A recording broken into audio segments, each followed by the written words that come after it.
بسم الله الرحمن الرحیم. امیرحسین هستم از بلژیک، شیعه هدایت یافته. یه دو تا مطلب هست که البته به عنوان یک راهنمایی عرض میکنم برای شیعیانی که هنوز راه گم کردند. عرض میکنم خدمت این آقایان که قرآن شریف کتاب رمز موساد و اینتلیجنس سرویس انگلیس و CIA آمریکا نیست.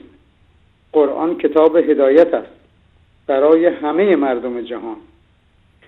نمونه آیه قرآن: بسم الله الرحمن الرحیم، الف لام میم ذالک الکتاب لا ریب فیه هدی للمتقین. کتابی است برای زندگان و هدایت و رستگاری بشر.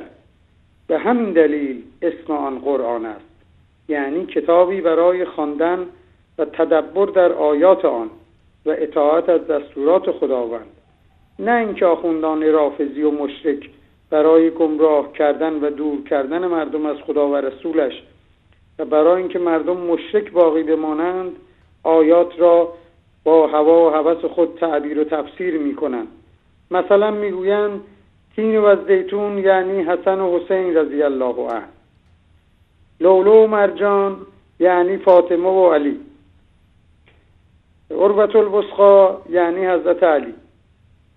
هل یستوی الذین یعلمون والذین لا یعلمون.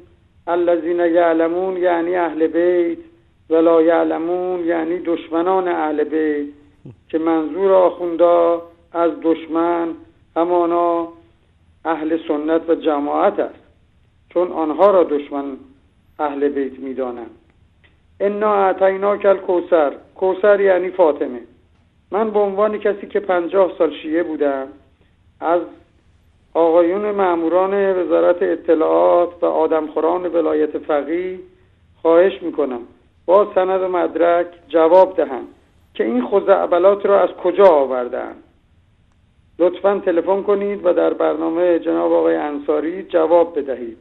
منتظر جواب هستم. و در ضمن خداوند را سپاس میگویم که با راهنمایی‌های ارزنده جناب آقای انصاری و سایر اساتید از شرک و بتپرستی جدا و به وادی توحید قدم گذاشتم و برابر این حدیث لم یشکر المخلوق لم یشکر الخالق. و السلام. الله نگهدار همه تان باشد. خدا حافظش. الحمدلله. الله سبحانه و تعالی شما رو صبر و ثبات و پایداری نصیب بکنه در این راه.